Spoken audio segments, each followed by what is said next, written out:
Morning Edition had a rough beginning. NPR decided to bring in people from the commercial world and put on this morning news program. What the stations wanted was something to balance ATC, All Things Considered, in the afternoon. Give us a morning news program like All Things Considered. All right, we'll do it. So they brought in people from the commercial world, executive producer, and even a couple of hosts from outside to do the show. Well, we had to do some practicing. You don't just say, well, let's do a radio show tomorrow morning and go do it. You got to plan, decide what you're going to put into it, how you're going to work it, and so forth.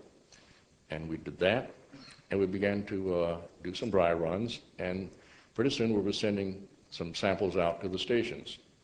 They didn't like it. Back to the drawing board. We redid it, we tweaked it here, tweaked it there, and began sending out samples again. Didn't like it. The harder we worked, the less they liked it. So I went home we were approaching the deadline of November 5th very quickly. And I went home one Friday afternoon, and the next morning in the Washington Post, I found out that the whole staff had been fired. They just cleaned house and went inside, brought in people like Jay Kernis to be a producer and some other people. They borrowed Bob Edwards from All Things Considered for a short time, and brought in, I don't remember her name now, she only lasted about a week or so. The hours were too much for her. You know, he did have a co-host, but Bob, of course, stayed there for how many years? 20-some years, almost 25 years. And the two hosts that were I call them the original hosts of Morning Edition, kind of did them a favor in a way. That happens. From out of disappointment comes a success later on. Pete Williams was one of the co-hosts, and Pete left us and went back to Wyoming, where he got a job with a congressman named Dick Cheney, and was his public information officer. And he came with Cheney to the Pentagon when Cheney became defense secretary under the Bush #1. And now, of course, if you watch TV on NBC, he's been a regular reporter there for a number of years. And one time I met Pete at some gathering, and he introduced me to a friend, says, here's Carl Kasell. We worked for about 15 minutes back in 1979. Well, Morning Edition has grown into the most listened to program in public radio and the most listened to morning news program in America. Exactly. And that includes radio and television.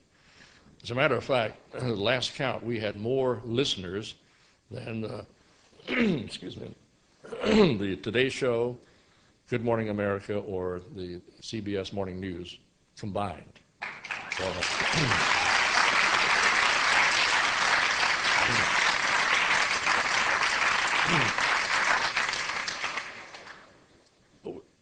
over the years, we have really had to deal with some fast-breaking stories in the morning, or stories that we're developing. I'm thinking about the Shuttle Columbia disaster, Oklahoma City bombing, 9/11, just to name three.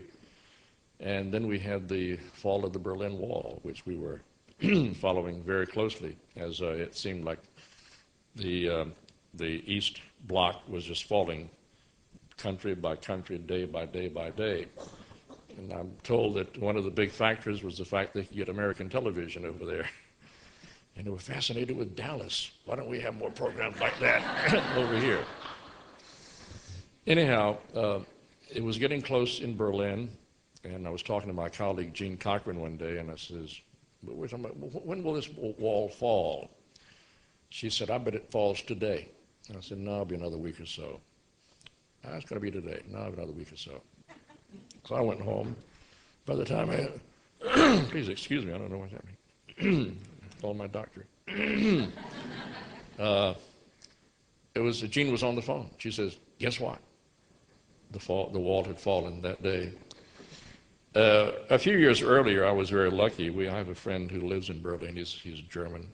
He was a student, and he was an exchange student shortly after World War II. And we brought him over, and he graduated with us in high school. He spent his senior year and our senior year. And visited him. This was before the wall came down, and it was, I don't know if any of you ever went to Berlin during that period, but to visit that city and look over the wall onto the other side and see the contrast was kind of breathtaking. It was dull. It was awful over there. And to walk and to look across the wall and see places where landmines have been set and where you see a soldier or two riding a bike up and down the wall with a submachine gun strapped to their back, not to keep us out, but to keep their people in. That was real sad. All righty. These stories stick to your mind because of sometimes a sudden thing like that happens when you have a slow news day. You begin to, what are we going to talk about today? My gosh, there's nothing happening. You're going to have to make it up again, I guess. And all of a sudden, the news takes on gigantic proportions. Producers and editors begin meeting throughout the building. Phones begin ringing like crazy. Outgoing calls increase. First of all, the morning edition lineup is tossed out. For one thing, we stop rerunning the show for the middle part of the country and out toward the west, and begin to report on what has happened at that moment. Reporters are brought in, experts are contacted, government agencies are involved, and they are contacted. We're looking for ways to cover the story for West Coast feeds of Morning Edition and looking ahead to all things considered. The newscast unit is looking for much of the same in an abbreviated form. We're also looking for some audio to use that always helps to tell the story. We also know that in such a fast-breaking story, there's no need to sit at the computer and write something because you'll never use it. It changes before you go on the air, say 15 minutes from now. By then, it'll be outdated. That's where you know you'll be putting together the story as you do it. I was preparing to go home one morning in January and that year, and I put on my coat, had my briefcase, and I was watching the Columbia go up on television, and when it broke up, I took my coat off and put my briefcase down. Back then, we did not do newscasts 24/7. We just did them during Morning Edition and All Things Considered. And so I knew I'd be doing the 12 o'clock newscast, and with 20 minutes to go. And that's how we did it. Back then, we had wire machines, not getting the stuff from the computer. Just pull the copy off and look at it and underline what you want to say. And as more copy comes in, just discard that and go with other copy. And then I mentioned to somebody about the tragedy aboard one of the shuttles a few years earlier when Gus Grissom and some other guys got killed when a fire broke out on the shuttle. That word got up to our research laboratory, and by the time I got on the air, I had copy on that I could use. And the White House, we got in contact with the White House. They were making a statement, and I was told it would be ready in the newscast. So I have headphones on, and they told me about when it arrived, and we worked that in. People often ask if I get caught up in the emotion of the tragedy, such as 9/11, and the answer is I don't have time. You find yourself thinking ahead to the next newscast, what you're going to do then. I'll talk more about that in a moment or so. I do newscasts during the cut-in at the top of the hour, as you know, every hour, beginning at 5 in the morning. Usually when I tell people this, they want to know, what time do I get up? Well, I tell them I set the alarm for 5 minutes after 1 o'clock. And I'm asked then, why don't I set it for 1? I tell them I like to sleep late. I'm not giving up my sleep. Well, I've been in broadcasting for 58 years and 31 with NPR. I love my work, and for the most of my career, I've worked in the morning. And I'm not giving that up either. It's the best time. Broadcasters have unusual hours. You could work anytime during a 24-hour cycle. Recently, one of our newscasters, Nora Rahm, was excited because she finally got a job in which she would work 9 to 5. 9 at night to 5 in the morning. Well, Of course, another question I'm asked is about when I get up, of course, and I usually toss in the fact that I think sleep is overrated, waste of time, things like that. My early work in radio was a disc jockey. I loved my music, but after moving to the Washington area some 42 years ago, I moved into news when a part-time job at an all-news operation in Arlington came open and became a full-time job eventually. I needed the money, and that's why I worked 7 days a week, 5 days at one station and 2 days at another. And eventually that turned into almost working at both stations on the same day. I'd work morning drive at one station and afternoon drive on the other. They didn't care. Not a bit. Couldn't get away with it today. Not at all. And the early morning training included coverage of the Vietnam War back then and the demonstrations in Washington every weekend, Saturday and Sunday. We covered them. We had reporters out there on the field.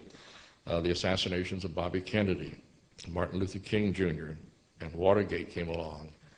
And so many things were happening at that time. It was a great learning period for me because I never wanted to do news. When I went to college, I did not even go into the radio TV department because I thought I worked for 2 years in Goldsboro. I know all I need to know about radio.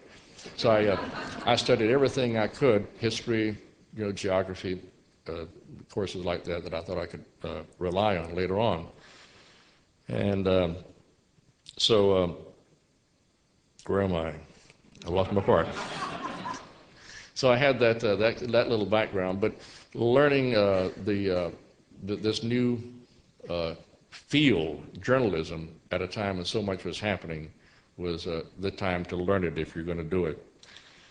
And after moving to NPR back in 1979, this new program went on the air called Morning Edition. Now, I'd been there a couple of years earlier and was doing newscasts in the morning, but there was no Morning Edition then. It was just newscasts.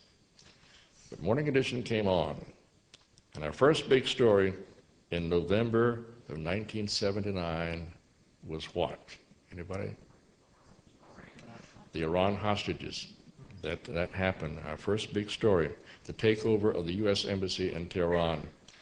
That story lasted for 444 days before Iran released the hostages. Interestingly enough, some of those hostages, and I met 2 or 3 of them, by the way, eventually, came to NPR to visit our tape library after they were released and listen to our coverage of the story. They thought we had the better coverage. So in the morning, you never know what's going to happen. Looking back at a few more of those breaking stories, there was the attempted assassination of Pope John Paul II on May 13th of 1981. During this early period, our resources were not extensive as they are today. And of course, I stayed around that afternoon to put on what we had. Then in the morning, in late January, was the Challenger incident. And then who could forget April 19th of 1995? Just after 10 o'clock Eastern Time, an explosion hit the Alfred P. Murrah Federal Building in Oklahoma City. Nearly the entire north face of the building was pulverized into dust and rubble. The blast killed 168 people, including 19 children. One nurse also died during the rescue operation. Then there was 9/11.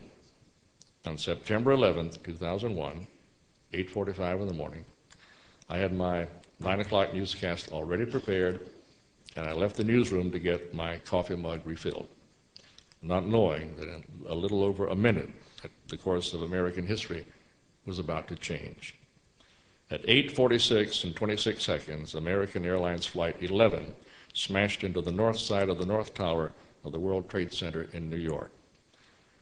I walked back to the newsroom a few moments later and saw a replay of the tape of the crash on television, and it reminded me of a moment in my early childhood. I was about the 2nd or 3rd grade when an Army Air Force bomber crashed into the Empire State Building, and this was back in the 1940s. And I remember that was an overcast day, but this was a clear day. We had a little to go on when I went into the studio for my newscast. I had a couple of sentences that I used at the top of the newscast. As I neared the end of it, I noticed on my computer monitor that a plane had hit the other tower. It was then you begin to think, something's not right here. At 9:37, an American Airlines flight hit the Pentagon. A short time later, 10:06, the hijacked United Flight 93 went down in Pennsylvania. And at 9:59, the South Tower of the World Trade Center suddenly collapsed, plummeting to the street below. At 10:28, the North Tower collapsed. Things were happening so quickly, it was useless, as it was in earlier stories, to try to put together 8.5 minutes of news at the top of the hour. If I write something, it'll be outdated. We're trying our best to gather audio of any type to use. I decided to keep an eye on what the wire services were providing while our people were frantically trying to find out other information, such as who was responsible. Was it a coordinated effort? What about casualties? What is our military doing? Can we expect further attacks? Is there word from the White House? Where's the president? I collected copy as it came in and underlined points I wanted to make in the next newscast. In other words, putting it together and doing it as we went through the newscast, and any audio we had at the moment would be inserted as I saw fit. In the meantime, our entire news department was swinging into action. Meetings were going on, assignments were being handed out. Morning edition still had about an hour and a half to fill. As the morning moved along, I would look out the windows nervously for any aircraft that might be flying around. There was one moment when we received word that the State Department had been bombed. It was a report we could not immediately confirm, so we did not go with it. It turned out to be false. And a note on that, anytime a story breaks, whether it be in Baghdad or whether it be anywhere, a big story that has any kind of story that breaks that you want to get on, we will not go with the first report on it. We wait for confirmation. And we have saved ourselves from being burned badly several times, because I remember, especially back during the O.J. Simpson murder trial, things were happening fast at some points, and stations and networks were going with it, and they turned out to be false later on. And so we are very careful about getting these bulletins on. We want to know, did it really happen? All the federal offices that day were let out early, and I could look out the window and see people walking fast or running down the streets as if in panic to get out of town. It reminded me of a scene from a 1950s science fiction movie when some monster such as Godzilla was on the loose and people were trying to escape. It was very much like that. Later, it took me about an hour to get home in a trip that usually took about 10 to 15 minutes. The streets were filled with cars and people, and my car's gas tank was almost empty, but I made it home anyhow. The incident was one of those days that all of us who were working will not forget.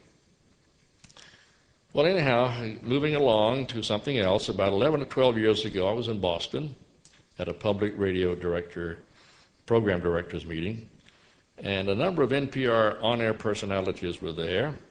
And one evening I was asked to preside at a meeting and introduce the NPR literati who were there. I did. I cracked a few jokes, as you heard earlier. Guess where that led me to? That led my being offered a chance to being on a new program that was in development at the time called Wait, Wait, Don't Tell Me. I was approached and asked, "Are you interested?"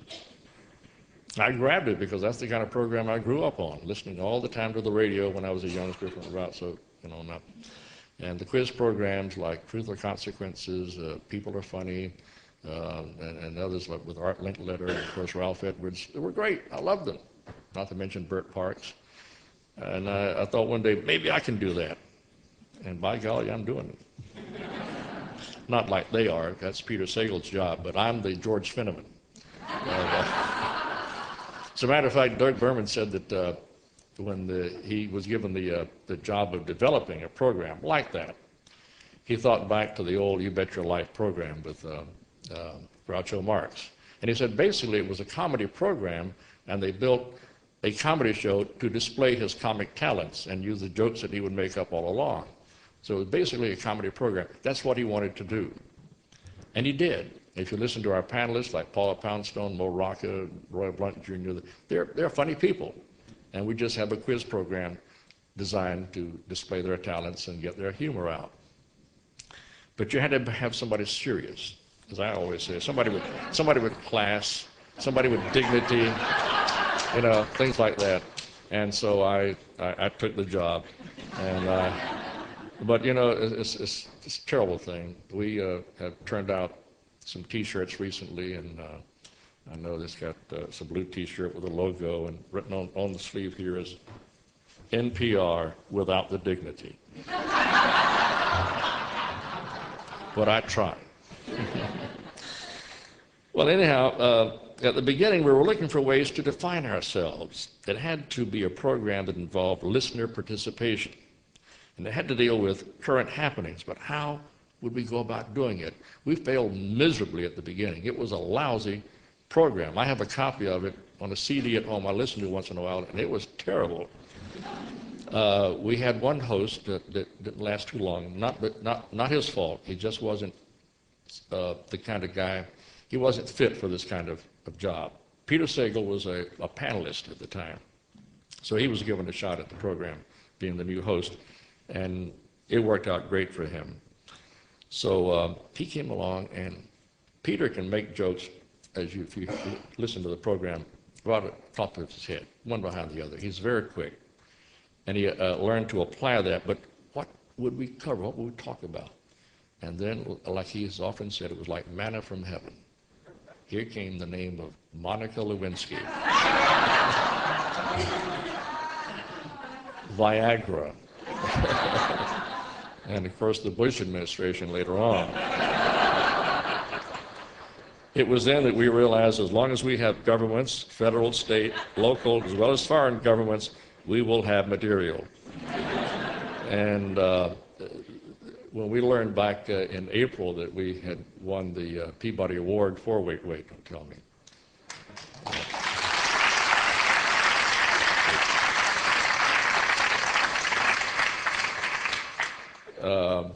Doug Berman sent out a little release thanking both the Clinton and Bush administrations for feeding us all the material we've had. And is there some way we can do away with that term limits on presidents? Like to keep them around. But we had a great time. We went to New York and had for the ceremony, and got to meet some really great people. Tina Fey, Alec Baldwin, along with Stephen Colbert. And Stephen Colbert, the real Stephen, is not like the guy you see on TV. I don't know if you realize that, but that's a character that he developed. It is. It is. He's a very soft-spoken guy, and on a few months earlier on 60 Minutes, they did a piece on him, and he explained that that's what he wanted to do. He wanted to develop somebody like Bill O'Reilly, and that's what he does. And he will not let his kids watch TV, especially his show, because that's not their father up there doing all this stuff. Well, just when we thought our material was drying up, came presidential elections, and of course we have things like Stupid Criminals, who give us a lot of material. One of the segments on the show was to feature a guest to play one of our games called Not My Job. The well-known person would be interviewed, then play the game based on a subject way out of their fields. One of our first was former Secretary of State Madeleine Albright. In a discussion about her routine since she had just left office, she told us that she worked out every morning and could press X amount of pounds with her legs. Peter says, is this of any use in international diplomacy? She said, yes, it's good for kicking ass.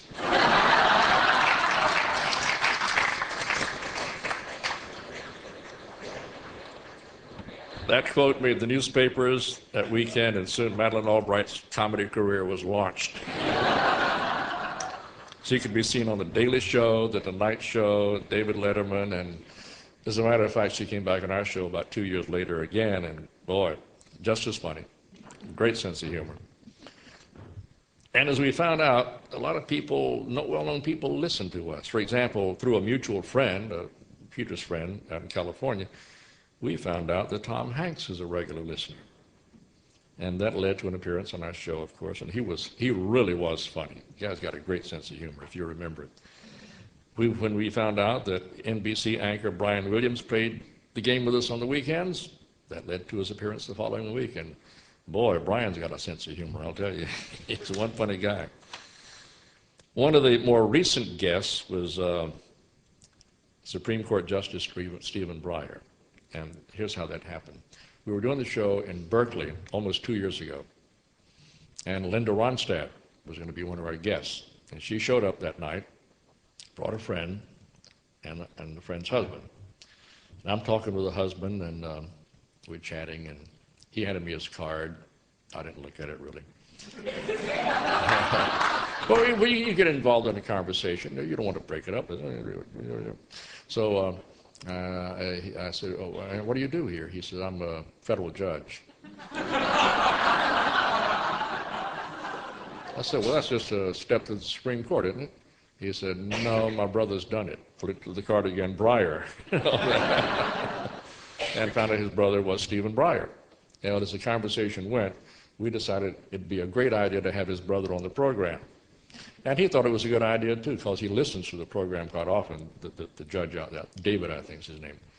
And he said, "I'm going to call my brother Monday morning and tell him to be on your show." And he did, and the justice agreed to do it.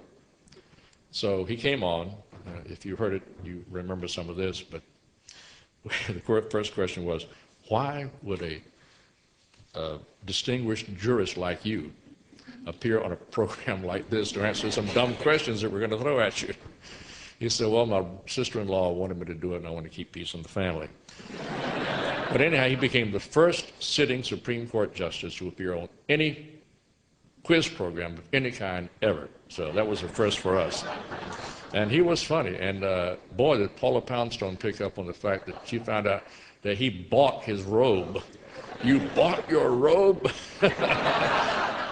You, a big justice of the Supreme Court? I can't believe that." And it was funny from there on out. But anyhow, that's how we got one guy on. And stupid criminal stories. A few weeks ago, we had a story about a young man who was having a problem with someone and wrote that someone a letter threatening violence and promising to stalk that person. The young man wrote the note, put the note in an envelope, sealed it, addressed it, put it on the table near the door along with other letters his mother was going to mail. A little later, Mom came in, looked at the envelope, saw her son, forgot to put the return address on it.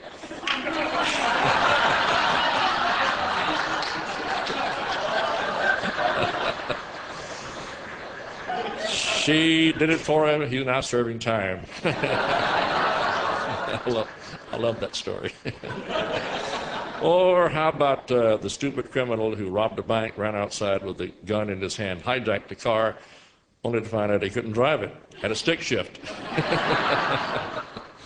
And by the time he found another car, the police had arrived. But as long as people like that live and do those stupid things, boy, it's manna. It really is. It's a great show to do. And we're hoping sometime to bring it to Atlanta and do it here. We'd love to do it.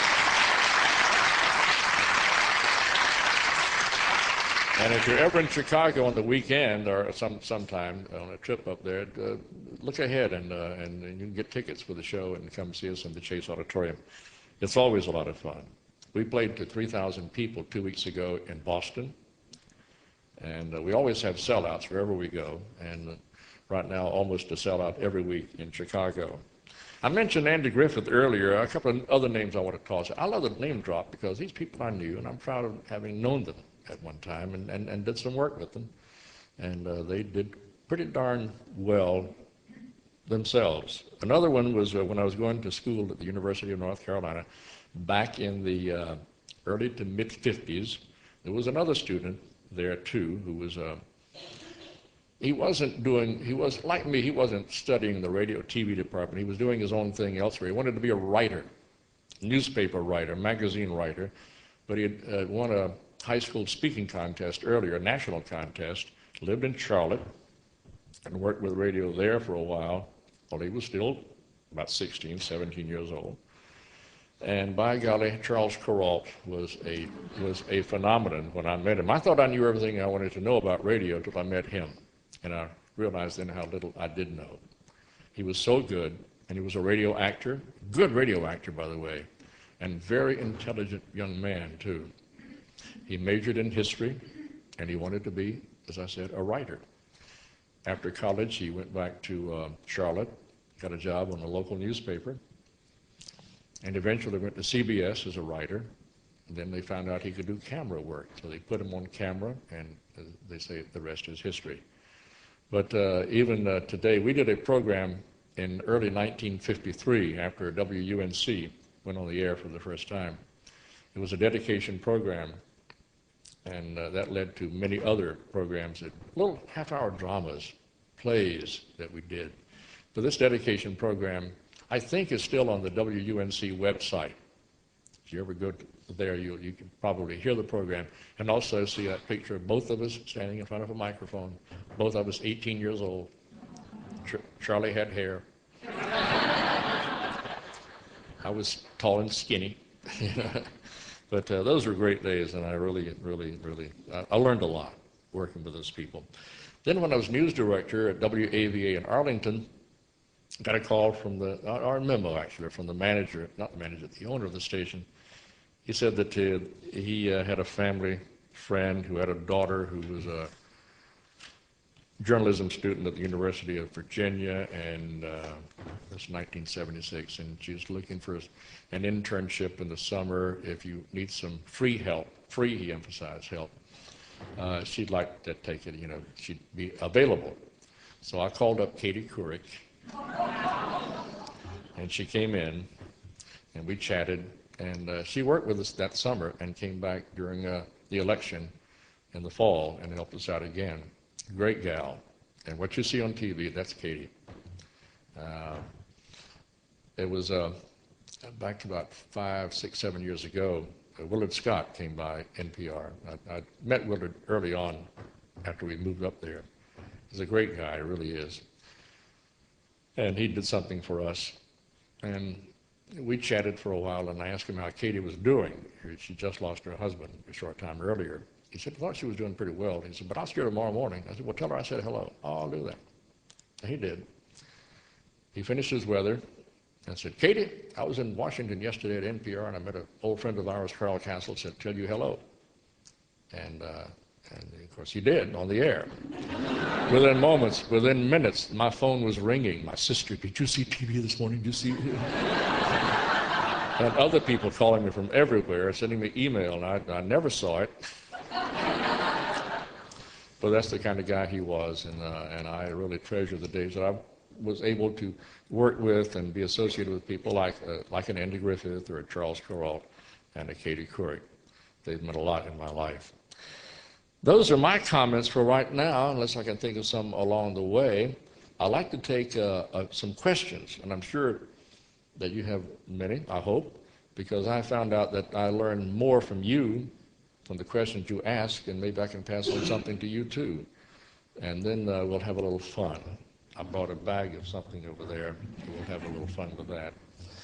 All right, we have 2 microphones, one in each aisle, so if you can go up to the microphone, please don't hesitate to line up and fire your questions. Yes, sir.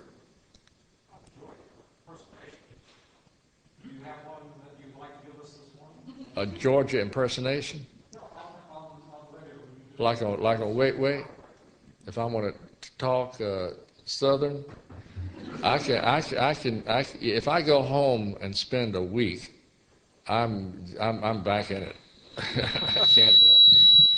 As a matter of fact, we had a woman from North Carolina who called to play the game one night, and Peter complimented her on her North Carolina accent, and I said, "What accent?" When you grow up in it, you don't hear an accent. I don't care how people talk, but there's no accent. But yeah, I get home, and I've had several people from the South who worked at NPR, and they say same with them. When they go back home, it just takes about a day, and they're hooked again. Yes, is that working?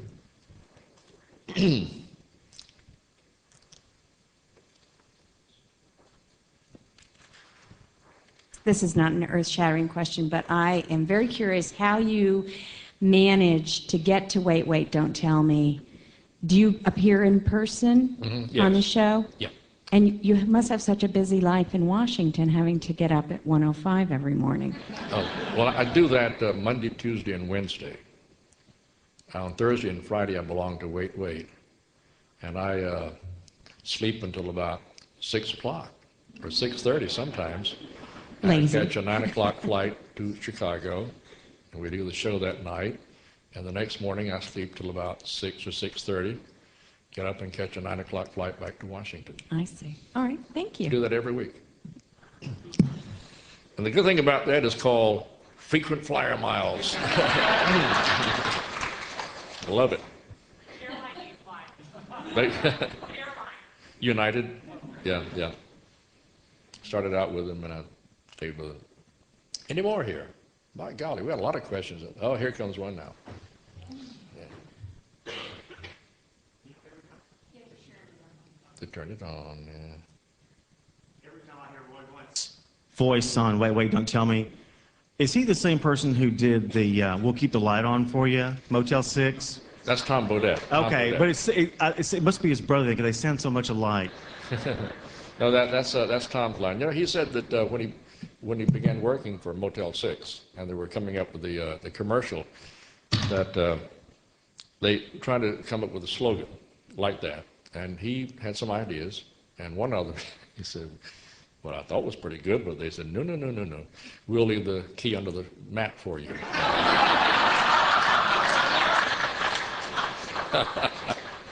So that didn't work, so they settled on, we'll leave the light on for you. And he's been doing that for years, and you know, the company sends him to Europe sometimes. They take good care of Tom.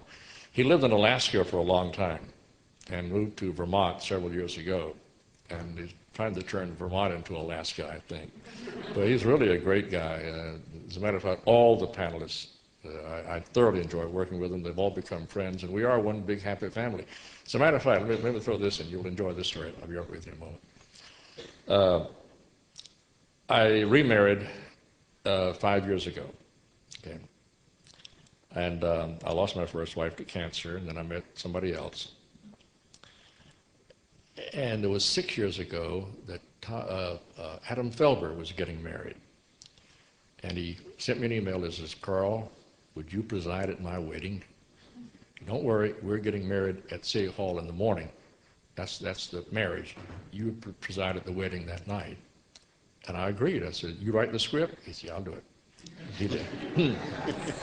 So I did that night. I went to New York and presided, and interestingly enough, well, this thing we worked up, the best man couldn't find the ring. And so I said, don't worry, it's right here floating around in the air. And I did the thing with the handkerchief. I pulled it down, opened the handkerchief. Inside the handkerchief was the ring, of course. And that was good. But anyhow, it was a funny wedding. It was one funny wedding, one joke after another. So Mary Ann and I were going to get married the following May. She said, you think Peter would preside at our wedding? I said, call him up and ask him. So she called him up. He jumped at it. So Peter came in, and the whole crew of Wait Wait came down to Washington for the wedding. Sue Ellicott, who was with the show at the time, she came in from London, didn't want to miss it, and they came from everywhere. And I had Bob Edwards to do a reading, Gene Cochran, and Adam Felber. Of course, when Adam read it, he did his own ad-libbing through that, and it was pretty good. But Mary Ann and I had been an item for a while, and we had done some traveling together, and so we decided to get married. And Peter opened the ceremony by saying, you know, welcome, blah, blah, blah, blah. And this just in. Carl Kasell and Mary Ann Foster are no longer living in sin.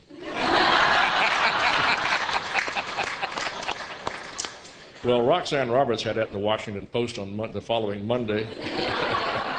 My sister said, he said what? And they put what in the paper? Anyhow, it was downhill from then on. But one joke after, it was one of the most, people say that it was the most exciting and best wedding that I've ever been to, most entertaining wedding. It was a lot of fun. Okay, Obi. As a senior member of the elite liberal media,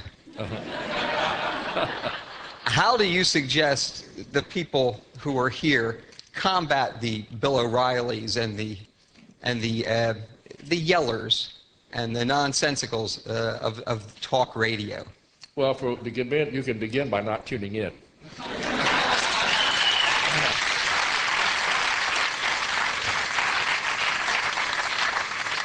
Because without an audience, they don't exist.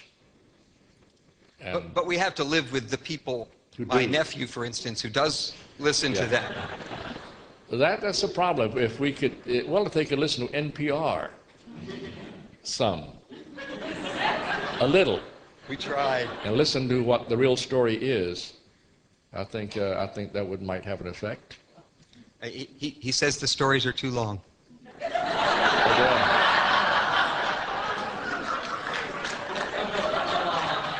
There's no hope. There's no hope. Well, the newscasts are just 5 minutes. Well, the stories are long. You know, Walter Cronkite explained it very well many years ago about radio and the newspapers. We've actually, even what we do today is nothing but a headline service. Even though our stories are longer, you listen and then you go to the newspapers for more detail and get educated. And that's what it's a shame more people are not doing that, because the papers are in trouble. And that's a real shame. I would miss my comics in the morning. Yes. Carl, what are some of the answering machine messages that you leave for winners on Wait Wait? Well, if you want to hear some, go to our Wait Wait website, and there are several messages there you can hear. We let the winners write their own message. Could you give us an example just tonight for spontaneity? Well, the briefest would be like, "Hello, this is Carl Kasell of NPR. You've just dialed the number of John and Mary. They're not home at the moment. Leave a message after it, the beep, beep." You know, that's what it is. Those are the short ones. Some get long. They're in the form of a newscast. We can't find them. We don't know where they are. Maybe they're doing this. They could be doing that. And go on for minutes on after another. And I often wonder, I don't think I'd like to have them for a friend. Because if you call them up and they're not there, you have to plow through 30 seconds of the same old message again and again before you can leave an answer. But that's what they want, and that's what they get. Yes. There's so many questions I want to ask. Number one, Wait, Wait, Don't Tell Me. How much of it is improvisation? It just sounds like it is. And who are these writers that think up these answers? I mean, they're just. And how many are they? They're terrific. How many writers do what? That work on the show itself. Oh, it's okay. The basic writer is Peter. He's the head writer, Peter Sagal. It's mostly improv. The questions are written and the answers are written, and that's it. Just the openings and the credits, of course. But the panelists, they don't know what's coming. They don't. At all. Some questions are designed for specific panelists, of course. But we have, it's amazing how all this work comes out of a crew of 4 or 5 people. Peter, Emily Ecton, who's a producer, Melody Kramer, who's a director and also a producer, Michael Danforth, the senior producer, and I can't remember her last name. She just joined us. She's an intern, and she does a lot of research on the not my job guests, information about them. But it's a small staff, but a lot of it comes out. As a matter of fact, when I get there on Thursday afternoon, I go out to Chicago Public Radio on Navy Pier, and Peter is just finishing up, taking what they have compiled during the week, stories that the other people have written, their jokes in there, and will write it in his style. And sometimes a lot of times he adds his jokes to it too. As a matter of fact, on these questions where you have multiple choice, Peter is doing the multiple choices, and some are quite funny. They're very, very funny. If it's not B, it's A. It's all, last one was Yeah. B, so it can't be A, you know, Yeah, that yeah. kind of. But Peter not only is a good writer, but he is quick. He's got a very quick wit. We will sometimes wind up with just a few minutes to go before we have to go out on stage, and we haven't done the opening yet. We always record the opening, that 1 minute deal at the top of the hour. I'll be right back. He dashes off. In about 5 minutes, he's back with a copy for me and a copy for him, and we record it. That's how fast he is, and it's usually funny. In fact, it always is funny. Yes. He's not there anymore, but some time ago, I believe it's Kenneth Thomason or Tomlinson, who was the head of NPR. Or did Tomlinson? Thomason or Tomlinson? Tomlinson.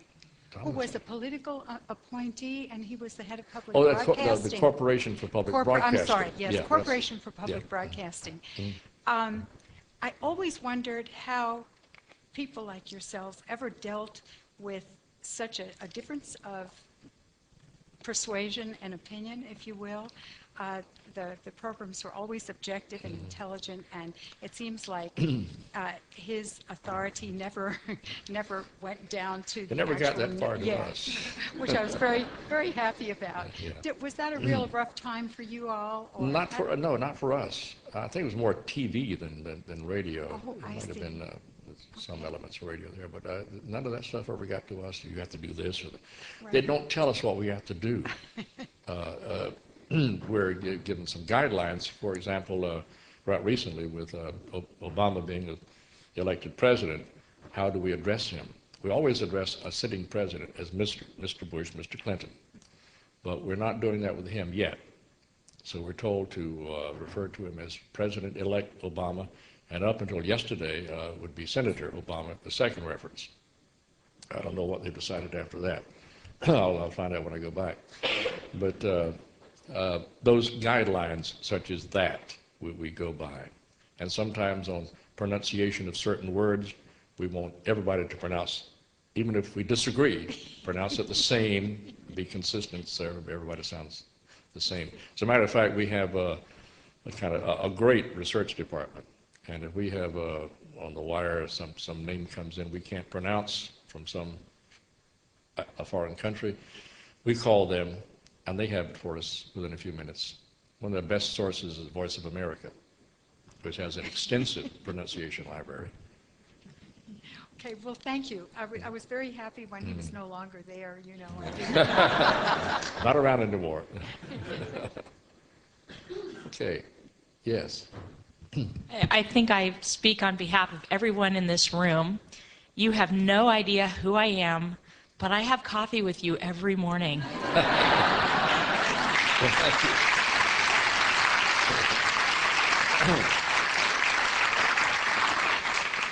I take mine decaf. And when Bob Edwards, the way I found out that Bob was leaving NPR is I was in Washington, D.C., and I said, I've always wanted to go to NPR headquarters and knock on his door and say that line. And I found out at that point that he was no longer going to be at NPR.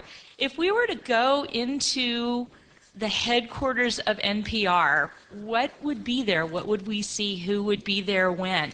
Well, you know, what's those of the us who've been in schedule? business for a long time, to go in and watch a program being done is the most boring thing you can see. A radio program is very, very boring.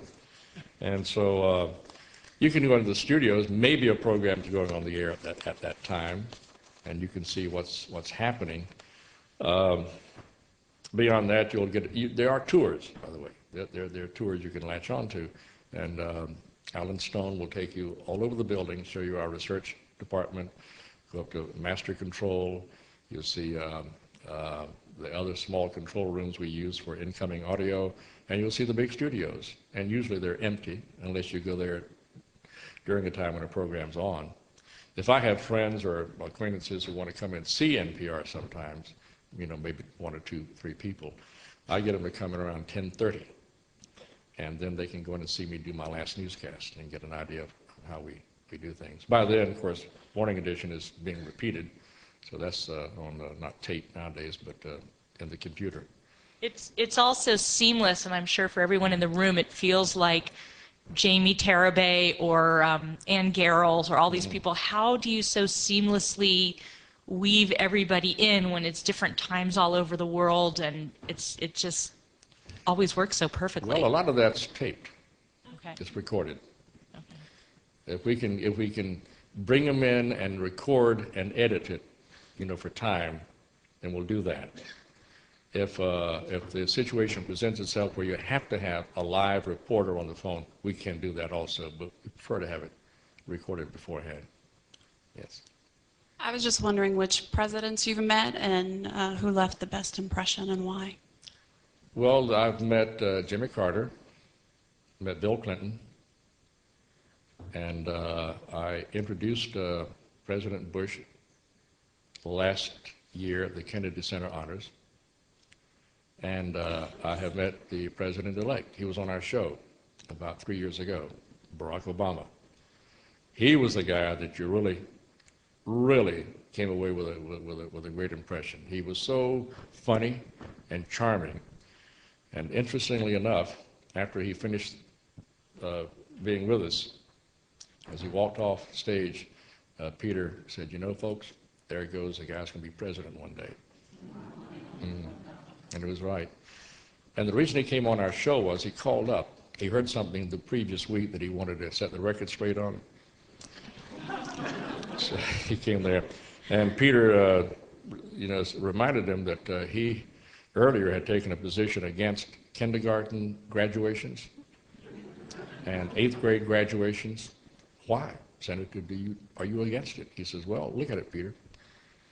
You have a graduation after kindergarten, after the 8th grade, and by the time you get to the big prize, the graduation from school, it's been diluted. It doesn't mean as much then. And Peter said, my goodness, when I graduated from the 8th grade, it was one of the biggest days of my life. And Obama said, yes, Peter, I know, and look where you are now.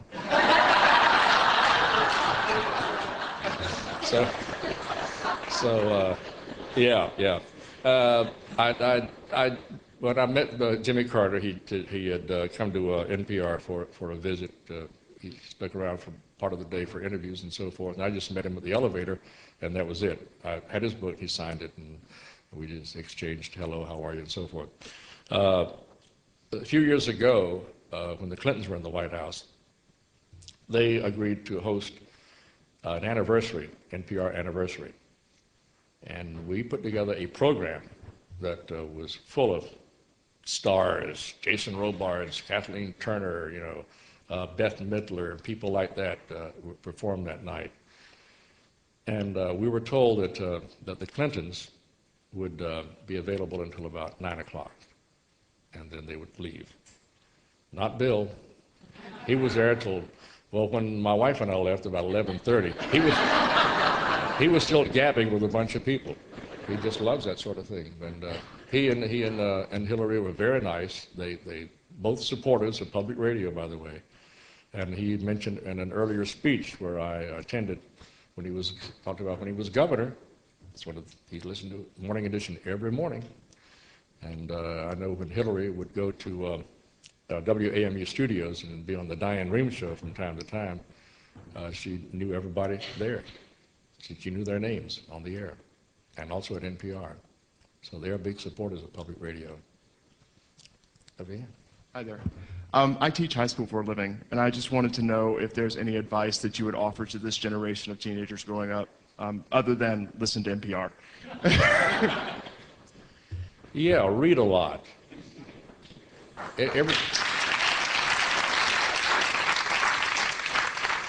Break away from the computer once in a while and read a lot. Read books, read newspapers. That's where the knowledge is. It's something that I guess we don't do that much. But they do have this little computerized book thing, Kindle they call it. You put your books in there and Kindle, and you can read what you want to from there. And it's a computer, Okay. But read. And especially if you want to be a writer. Yes. Hi. Hi. I have two questions. One is about your impersonations that you do. Do you rehearse them up for Wait Wait? Of course not. Really? And they sound like it, don't they? No. No, you improvise? Well, I just read the quotation as it's put down there, and sometimes they'll say, "Well, do it a little bit like this, a little bit like that." But no. You're very good. Some of us here work for CNN, and an alumna of CNN has just been made CEO of National Public Radio. Yep, I know. Vivian Schiller. Yep. And she hasn't started yet. I believe she starts January 5th. She does. But got any expectations? We have high expectations. So looking at her resume, it looks very, very impressive. We liked working with her a lot. Oh, I'll bet. Yeah. Thank you. But I haven't met her yet. I saw her on the our inter-company TV when she was introduced. But I'll meet her eventually in January, I'm sure. Yeah. Okay. I also have two questions. The first one is, have you had any particular difficult guests on Wait Wait? Yeah. Well, I don't deal with him. Peter does. His name is Gene Simmons of KISS. What happens on those guests? Peter talks to them the day before to get a feeling of what they want to talk about, maybe, and how to deal with them. And he takes it from there when they're on the show. This guy changed personalities completely from the time that Peter talked the day before he was on the show. Very, very difficult. Very difficult to edit that that conversation too. And you notice he'd never been back. Matter of fact, he was on Terry Gross's show one time and was a disaster. Continuing on that theme, when can we expect Sarah Palin on the show?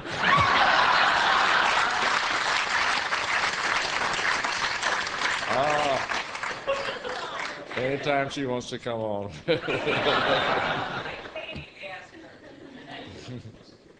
Yes. So during your tenure at NPR, you've been through a number of changes in regards to the funding model for public broadcasting, and NPR included. And I wanted to ask your impression over the years of have we gone in a good direction or a bad direction in terms of more grassroots public funding versus centralized funding? Wish I could answer that question. I don't deal with that, and so I don't know too much about it. But I think it's obvious at the support we've gotten that the grassroots support has grown a lot, and you were certainly examples of it here tonight. And that's why I thank you very much, because without you folks, we couldn't exist. And at the moment, even through this financial crisis we're going through, I've yet to hear the word panic around NPR. So that means we are still getting support, and you guys are a big, big, big part of it. So thank you. Yes.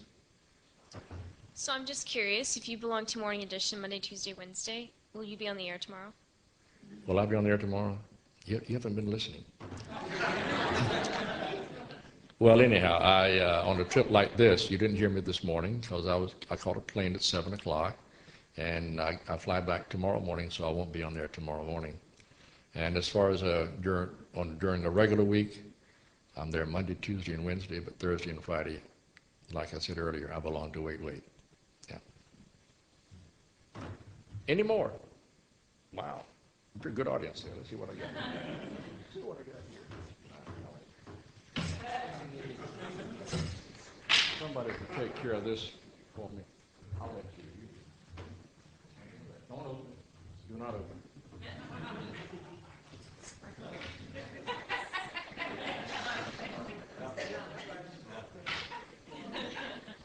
Now, I have 4 cards here, face cards. These are cards that grew up. And I want to ask you to help me pick one, because I think you can pick a specific card in here that has a face on it. Okay? Now, there are red cards and there are black cards. How many people, raise your hands, like the black cards? Way up there. And the red cards? Well, okay, you like the red ones, I'll take the black. Now, you have clubs and we have spades. How many people like the clubs? Spades? Let's see now. One card is turned over. Let's see if that's the one that you picked. You did. You did. Yeah, very good. As a matter of fact, it's the one card that has a red back to it. And the only card with a face. Very good. Very good.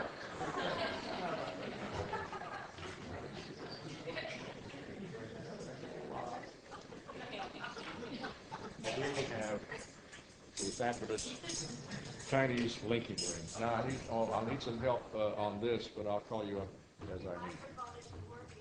Beg your pardon? My microphone is not working. Where is my technician?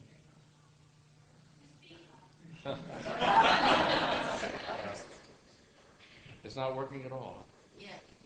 It is working now? Oh, okay. I hear you fine.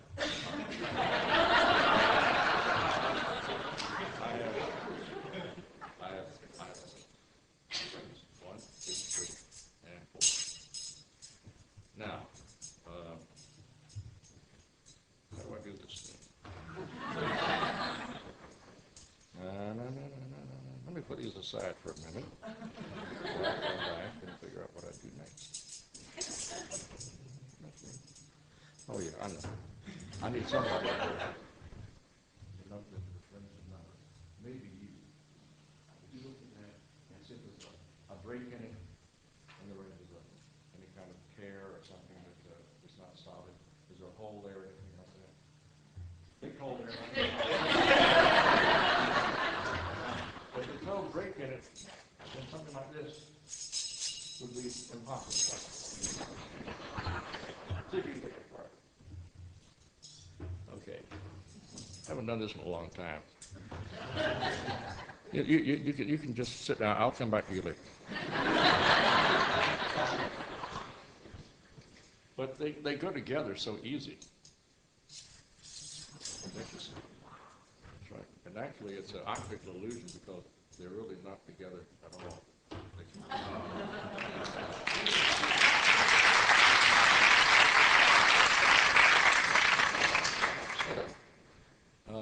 I need somebody, a volunteer. Anybody come on stage? Come on stage. The ring. They're like driving a car. Hold up just like that. Arms length. Hold it steady. Down a little bit so I can put a weak part.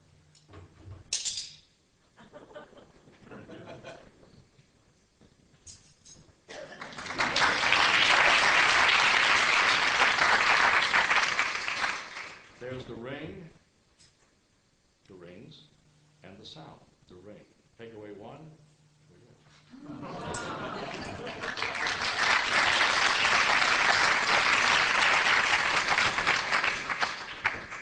Could you tap the front hand, please? How about those? Did you take them apart?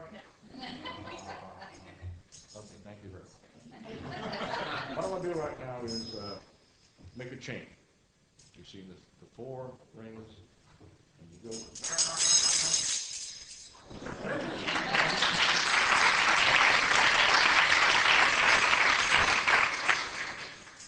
And that's you go.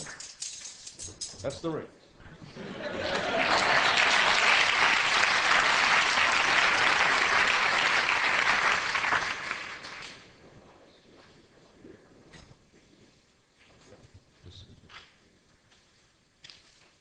I took a copy of today's USA Today, looking for a long story in here. I was looking for one that I could take out and do a trick with. Come on. This story had to do with, anyhow, it has nothing to do with trick. Anyhow, it came from this segment of the paper. I cut it out, okay? Put it aside. And You with the envelope, would you come up, please? On the stage here. Now, I'm going to ask this lady right here on the front row. I'm going to cut this, and you tell me where to cut it. Okay? Here? You change your mind? Keep your mind in your head? Okay. I'm going to cut it right there. Pick it up, please. This morning, after I arrived here this afternoon, this morning, I sat down and some words came to mind, and I wrote them on a piece of paper. Open the envelope, please.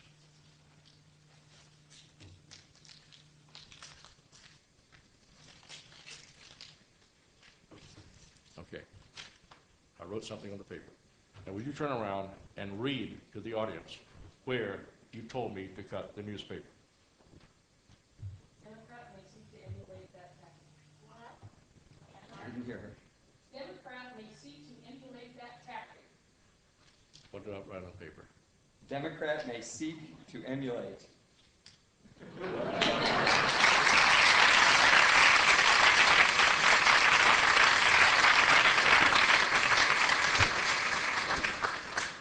Let's see, I think that's all I have. That's it. I will say what.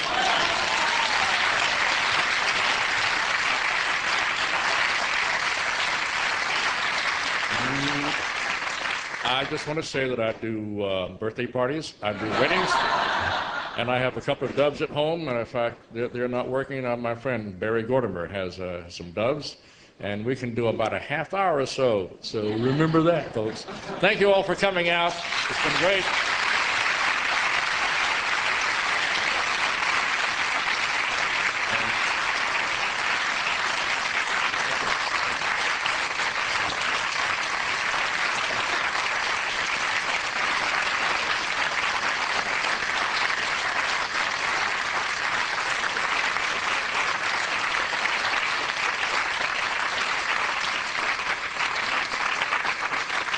Thank you for your support. Thank you very much. Before you all leave, I would like to take just a quick moment to add to what Carl said, which is to say thank you. We entered our fall campaign under some extraordinary circumstances this year, and we didn't exactly know how things would turn out. But because of you in this room tonight, and roughly 10,100 more of you, we were able to make it to a successful conclusion of our fall drive, and we really appreciate that. We had a record 10,512.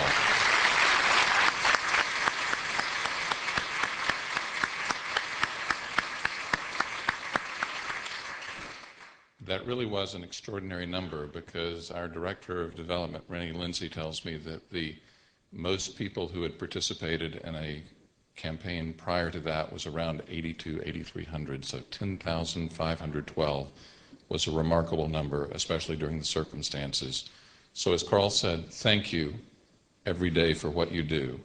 Those of us who work at the station do not forget that.